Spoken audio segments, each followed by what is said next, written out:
Olá, meu nome é Jacó Paz e este é o Diário do Pulse. Entrada 4, de 11 de março a 9 de maio. Este episódio é dedicado a falar sobre a experiência de ter o Fiat Pulse em pleno feed do 3,5, o podcast para quem gosta de carros da Fiat. Se você é uma dessas pessoas ou não quer perder os próximos episódios sobre o Pulse, não esquece de seguir o podcast no Spotify, no Apple e no Google Podcasts, no Deezer ou no Amazon Music. E de se inscrever e clicar no sininho para ativar as notificações no YouTube.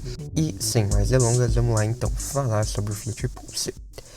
Na entrada anterior deste diário, eu terminei falando que eu contaria sobre a primeira viagem maior com o Pulse na próxima entrada, que é o que eu vou fazer aqui, mas eu também trago muitas outras novidades, especialmente sobre o consumo.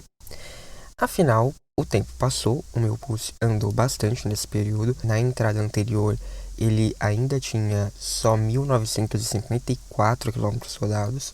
Hoje ele já está com quase 5.000 km, então realmente teve aí uma grande evolução. Vamos começar pela questão em aberto da última entrada a respeito do consumo de óleo. Eu consegui confirmar que as atualizações feitas foram aquelas que todo mundo anda fazendo mesmo, e quem me confirmou foi o atendimento da Fiat via chat no site deles, em contato feito no dia 31 de março. De acordo com eles, as atualizações 8448 e 8451 foram realizadas em uma data um pouco estranha, que foi 3 de março de 2022. E eu digo estranha porque, de acordo com essa informação, a atualização teria sido feita então depois de eu ter sido informado pela concessionária de que o meu carro estava pronto, já que esse contato aconteceu um dia antes, no dia 2 de março de 2022. E também todos os testes feitos foram então feitos antes da atualização. Isso que eu achei estranho. O que eu acho que é possível é que essa informação tenha entrado no sistema só depois de terem entregado o carro, talvez, o que explicaria essa confusão aí nas datas. Sobre o consumo de óleo, a percepção continua a mesma do meu último relato. Nesses 2 meses eu rodei, como eu disse, 3.000 km, e o nível não baixou nem um pouco, ainda está no topo da vareta. Desse modo, eu estou bem menos preocupado com essa questão. Vamos ver o que acontece até a revisão de 10.000 km, que deve ser feita antes do período de um ano, entre agosto e setembro. Se o ritmo de uso se mantiver como está, vai ser então pela quilometragem, porque até lá já deve ter atingido 10.000 km. Falando então da primeira viagem, ainda no mês de março, o Pulse embarcou aí nessa road trip que teve como destino a cidade de Pedra Bela, localizada a 117 km da capital, na região de Bragança Paulista. Além de ter se dado bem com as belas paisagens da cidade interiorana, o Pulse não fez feio quando o assunto foi desempenho. O carro estava com 4 pessoas, o que raramente acontece, e demonstrou um fôlego para subir alguns trechos de aclive acentuado, sem parecer que perdia aquela vitalidade do motor. Então isso foi bem bacana.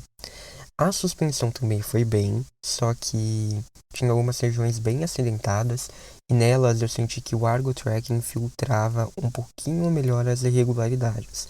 Não é que, nossa, o Pulse é desconfortável, nada disso, mas tendo como parâmetro, como carro anterior, o Argo Tracking, dá para perceber que o Pulse é um pouquinho mais firme para os padrões da Fiat quando se trata de alguns casos mais extremos. Em termos de consumo, o Pulse não brilhou, ele ficou apenas um pouquinho acima dos números divulgados pelo Inmetro. Ele rodou por diversos cenários: trânsito urbano na saída da minha cidade, trechos rodoviários com e sem trânsito, rodovias de trecho urbano com velocidade reduzida, e claro, pelas ruas de Pedra Bela, incluindo aí algumas boas ladeiras. Então, considerando tudo isso, no percurso de ida e volta foram 324 km rodados, com velocidade média de 56 km por hora e consumo médio de 11,4 km por litro, isso com etanol.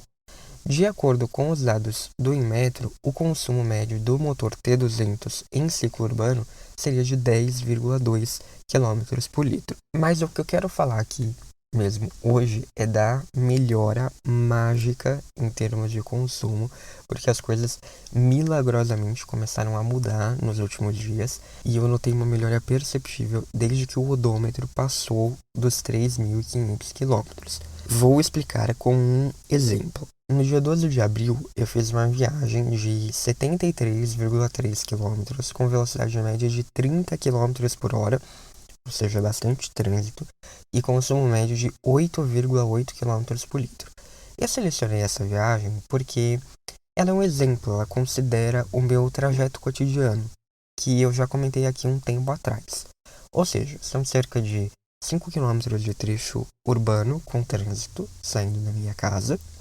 Depois tem um trecho rodoviário com alguns quilômetros de trânsito muito intenso e outros até que bem livres, o que totaliza mais 15 quilômetros.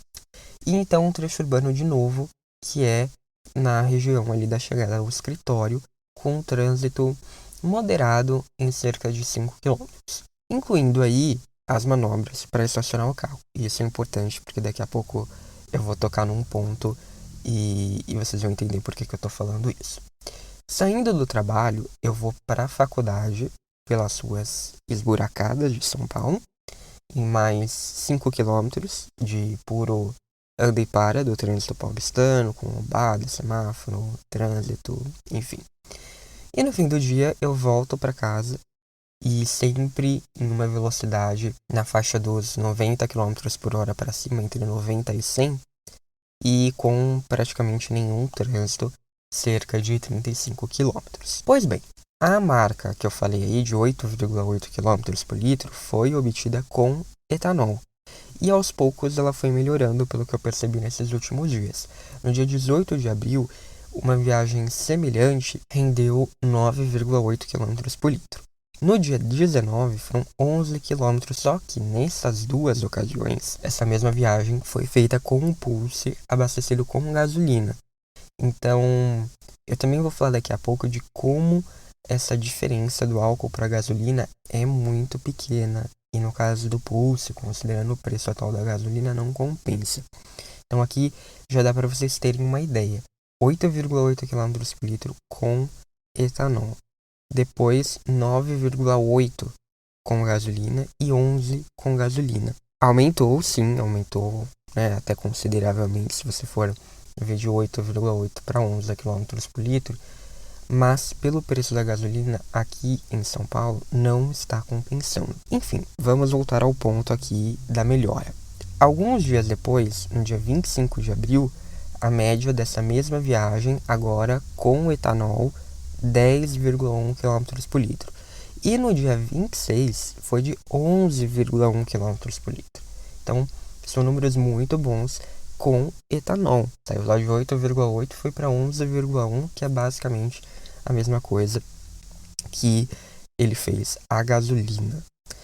Considerando que foram dias de trânsito intenso, todas essas viagens foram feitas sempre com velocidade média entre 30 e 35 km por hora, e eu achei esses números bem animadores, esses últimos números. Basta a gente se lembrar que a viagem para Pedra Bela teve uma velocidade média bem superior, 56 km por hora. Ou seja, a vantagem no consumo chegou a ser só de 0,3 km por litro, dependendo do dia.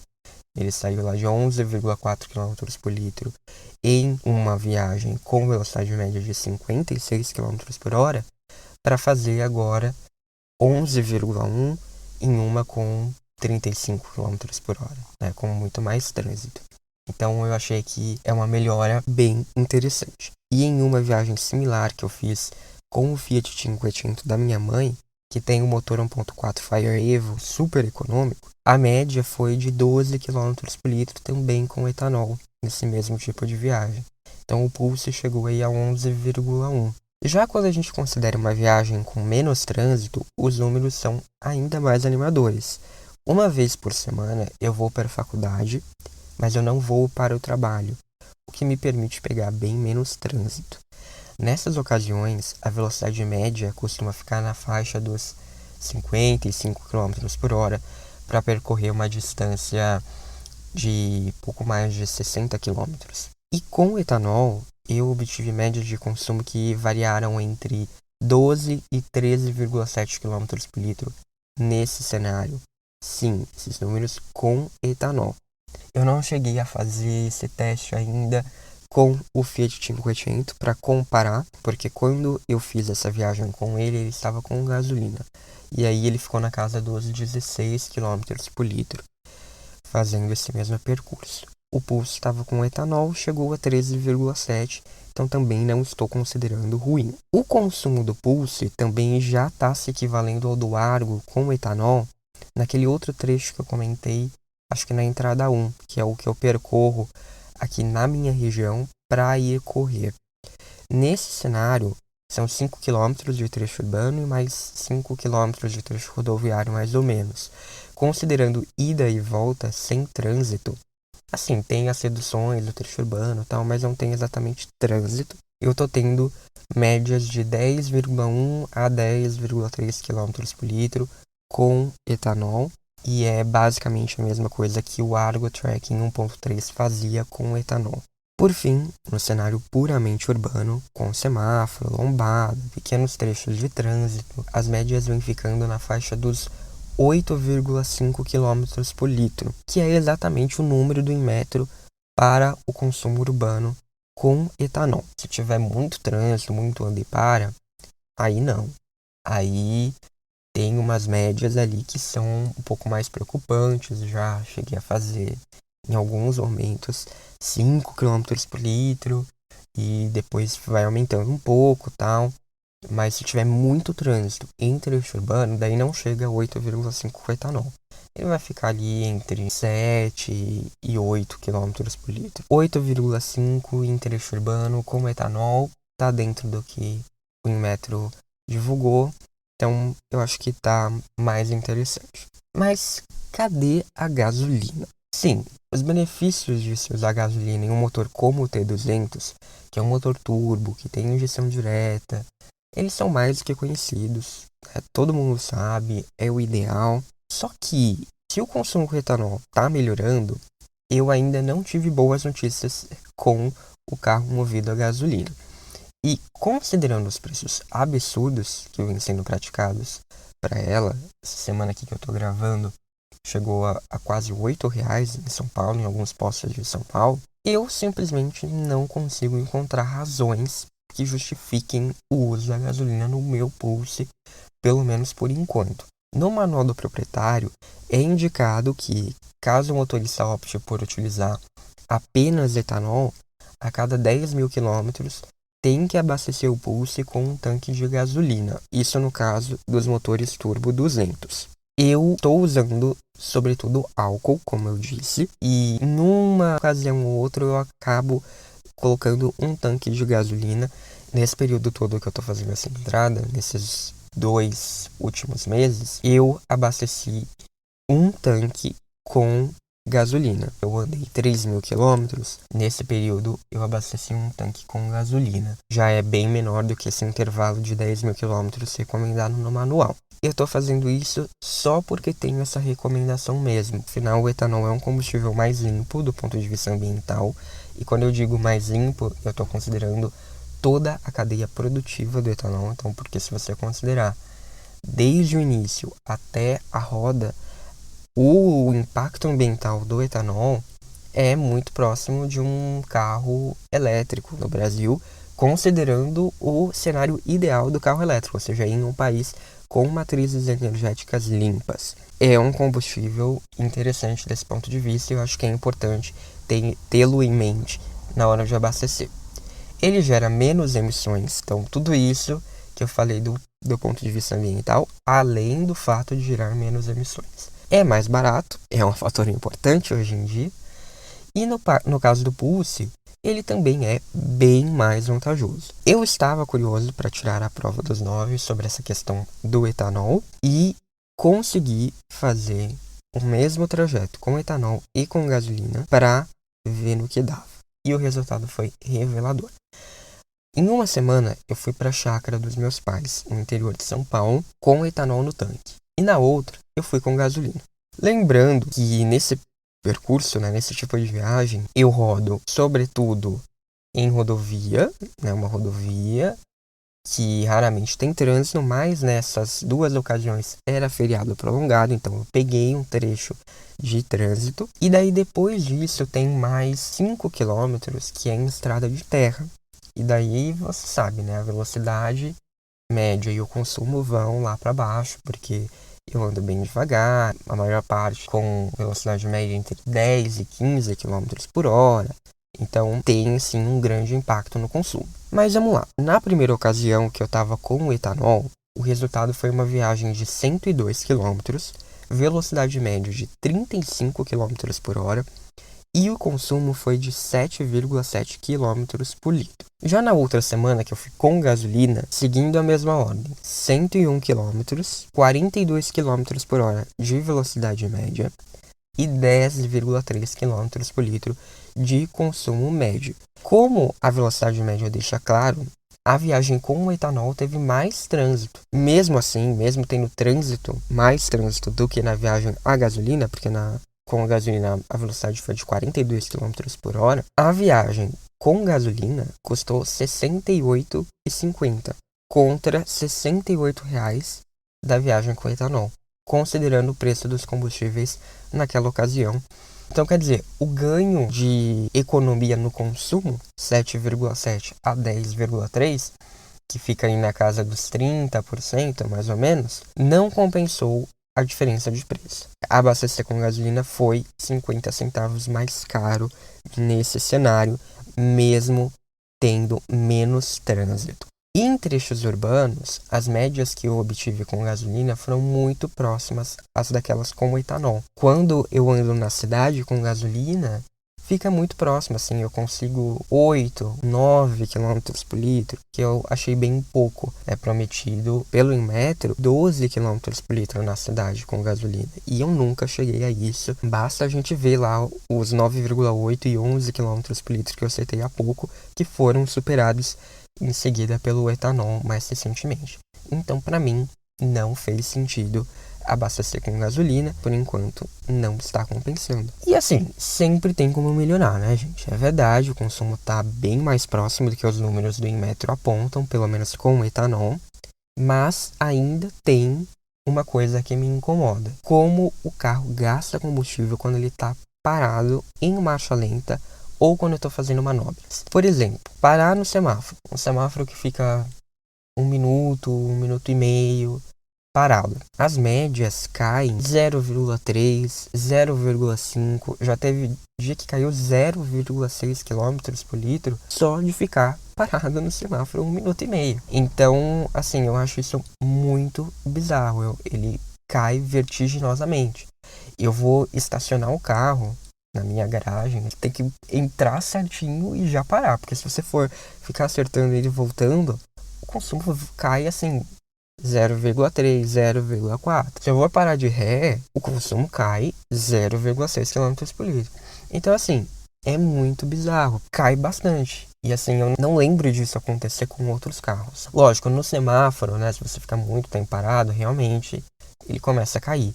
Mas tipo, de manobrar uma manobra rápida, nesse sentido, eu acho que a ausência do start-stop faz muita falta. Eu lembro que quando eu peguei o Renegade, o carro reserva do Confiat, ele tinha start-stop. E assim, o consumo dele era péssimo, realmente. Era assim, preocupante, né? Eu acho que eu não cheguei a fazer mais de 7 km por litro com ele. Realmente, foi bem preocupante. Ainda bem que eu fiquei pouco tempo com ele, porque senão...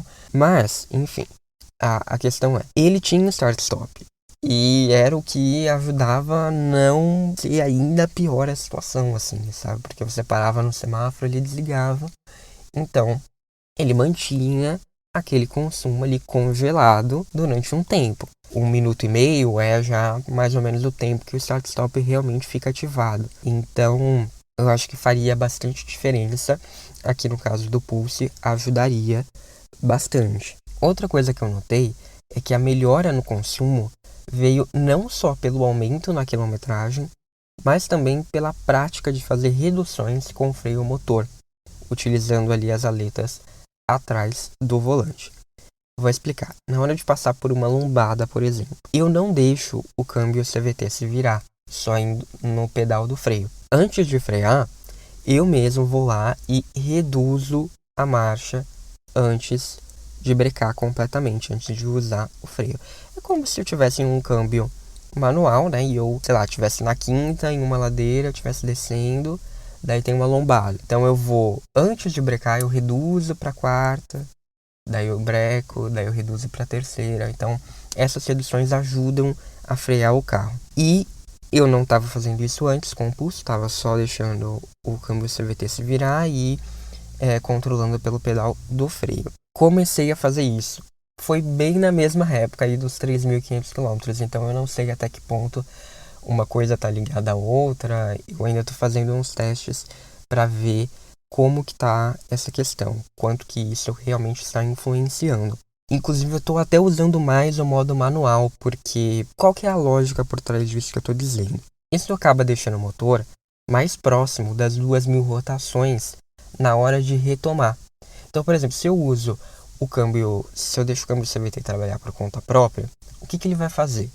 Ele vai, quando eu estou freando, ele vai jogar a rotação lá embaixo. Daí depois, quando eu tenho que acelerar para sair do obstáculo, por exemplo, sair da lombada, ou é das duas uma, né? Ou você vai bem morosamente, vai demorar, ou você vai dar aquela pisada no acelerador, que de repente não é nenhuma pisada muito forte, mas você vai pisar e ele vai jogar a rotação lá para cima, lá para 2,5, 3, que é para o carro sair do lugar, para o carro acordar. E é nesse ponto que eu acho que faz um pouco de diferença. Porque se você deixa na marcha manual, na marcha certa, ali nas 2.000 rotações, o esforço do carro para voltar a ganhar velocidade vai ser menor. Então, você tem um desempenho ali ok para o carro voltar a andar sem fazer um grande esforço. E também não vai ser aquela coisa morosa ficar abaixo das 2.000 rotações. Então, eu acho que por isso talvez esteja fazendo a diferença. E quando eu digo que eu estou usando o carro no modo manual, eu estou fazendo isso sobretudo em trechos urbanos, porque eu sentia esse mesmo problema com o CVT. Eu acho que assim, em termos de desempenho, esse pareamento entre o motor e o câmbio, como eu disse nas entradas anteriores, está muito bom, está quase perfeito. Mas quando você vai parar para ver essa questão do consumo, era o que estava me preocupando um pouquinho. Porque eu já tinha notado que é exatamente isso. Se o trecho urbano ele tem muito esse anda e para, né? Muita retomada, muita reduzida. E eu notei que o câmbio estava fazendo muito isso. Quando você reduzia por, sei lá, qualquer tipo de motivo, e depois retomava, ele jogava a rotação lá para cima. E foi aí que eu comecei a ficar desconfiado. Eu falei, olha, acho que talvez isso possa ter algum impacto.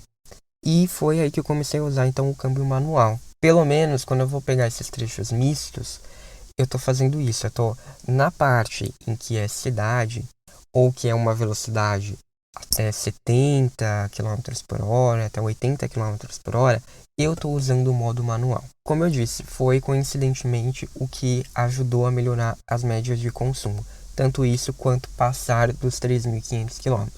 Agora eu estou fazendo testes para ver quanto isso realmente tem impacto ou se foi só essa questão do amaciamento do motor. Eu estou compartilhando aqui porque de repente isso pode fazer diferença aí para você se você tentar também. Se você fizer esses testes e realmente mudar alguma coisa, me diga se surtiu efeito ou não, manda uma mensagem para mim ou deixa aí nos comentários, que vai ser bacana saber se realmente isso tem algum impacto ou não. Para finalizar, eu quero abordar aqui rapidamente alguns outros assuntos, porque a gente tem algumas ocorrências, algumas coisas estranhas acontecendo em algumas partes do carro, e acho que vale a pena pontuar aqui. Primeiramente, eu tive um pequeno acidente ao trocar de faixa e acabei pegando um outro carro que não me deu passagem e senti falta do leitor de ponto cego, porque se tivesse, isso não teria acontecido.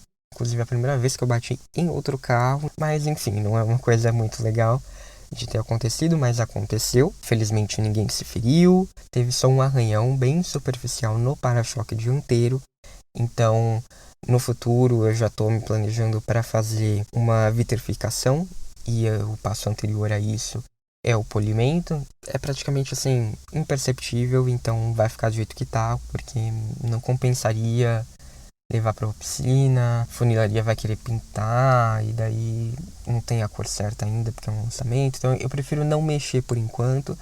Vou tentar resolver só com polimento, deve resolver, porque daí não precisa entrar nessa questão de pintar e daí dar diferença e tal, etc. E teve a questão ainda do tilt down, porque ele tá meio louco. Isso já tinha acontecido comigo no Palio Sporting, já era um carro mais antigo, então eu achava que, né, era um pouquinho mais normal. Mas agora tá acontecendo com o Pulse também. Porque, sim, o tilt down está com tilt e às vezes ele fica se mexendo, se remexendo. Eu achei até interessante, né, vou falar, porque parece que ele fica se adaptando, assim, né? Você consegue ter uma visão até que melhor, como ele fica se mexendo. Ele se engata ré, ele põe para baixo e daí ele fica indo e voltando para os lados. Então você consegue até ver melhor a guia, ver melhor o chão. Mas é estranho, porque não deveria ser assim. Ele deveria descer, ficar parado e depois subir. Então eu vou falar sobre isso quando eu deixar ele para revisão, porque além disso, o que aconteceu já mais de uma vez, acho que umas 2 ou 3 vezes, eu volto a alavanca por D e o espelho continua para baixo. Então, ultimamente eu tô até prestando atenção nisso, porque da primeira vez que aconteceu, eu não percebi. Coloquei de volta pro D e saí. E daí quando eu fui, sei lá, né, no próximo quarteirão virar pra direita, eu vi que o retrovisor tava todo errado. Eu tive que parar o carro, daí eu coloquei de novo na ré, tirei da ré, coloquei no D de novo e daí ele voltou. Então, é principalmente por isso que eu vou relatar quando eu deixar o carro para revisar. E por fim, um item que custou caro, porque me fez optar pela versão Audace, como eu disse lá na primeira entrada, que é o carregador por indução. Lá na primeira entrada, eu disse que ele me incomodava um pouco, porque às vezes ele parava de carregar. Eu disse também que eu não sabia se esse era um problema no meu celular ou no item em si, porque eu tinha dirigido só o Volvo Lovers, com essa tecnologia, e eu não lembrava dele ficar parando toda hora. Pois bem, eu passei um dia com o Fiat 500e no final de abril. Se você me acompanha nas redes sociais do 3,5 você viu, e eu percebi então que o problema é realmente o Pulse, não é o meu celular, porque até teve uma atualização no Uconnect que eu não sei se teve algum impacto nisso. Inclusive, é até bom falar isso porque teve uma atualização nesse período, lá pelo dia 20 de abril, por aí. Não sei se isso tem algum impacto no carregador por indução, mas eu notei que houve uma melhora, ele fica carregando por mais tempo. Mas ainda assim ele para bastante. E uma coisa que eu notei, principalmente na viagem para Pedra Bela, e depois disso aconteceu mais vezes, indo para o trabalho, quando eu pego muito trânsito, é o seguinte: se eu deixo o celular conectado no CarPlay sem fio e espelho o Google Maps ou o Waze por mais de 1 hora, ele trava. Aí sim, pode até ser que seja uma questão do meu celular, porque o meu celular já está meio antiguinho. Mas o que acontece? Eu fiz o mesmo teste com o Fiat 500 e isso não aconteceu.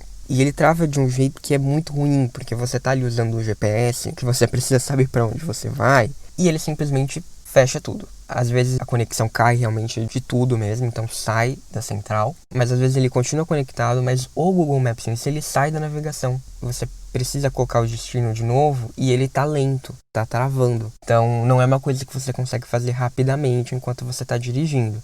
Então isso para mim é um problema. A única solução que eu encontrei é não espelhar por Bluetooth. Você tem que colocar o cabo e daí beleza, daí ele fica de boa. Mas pô, é uma funcionalidade que a gente, né, pagou por usar, porque o celular aquece, o celular fica lento e isso tem reflexo no que está sendo espelhado. Então eu tiro ele um pouquinho quando eu vejo que ele está muito quente, tiro, deixo ele aqui no outro lado, beleza. Não tem problema, ele não trava, a bateria vai embora. Com o Fiat 500 que eu usei, nada disso aconteceu. Eu simplesmente coloquei o celular lá, ele carregou o tempo todo e não teve problema no espelhamento de mapas na central sem fio. Então, foi aí que eu falei que o problema tá com o pulse.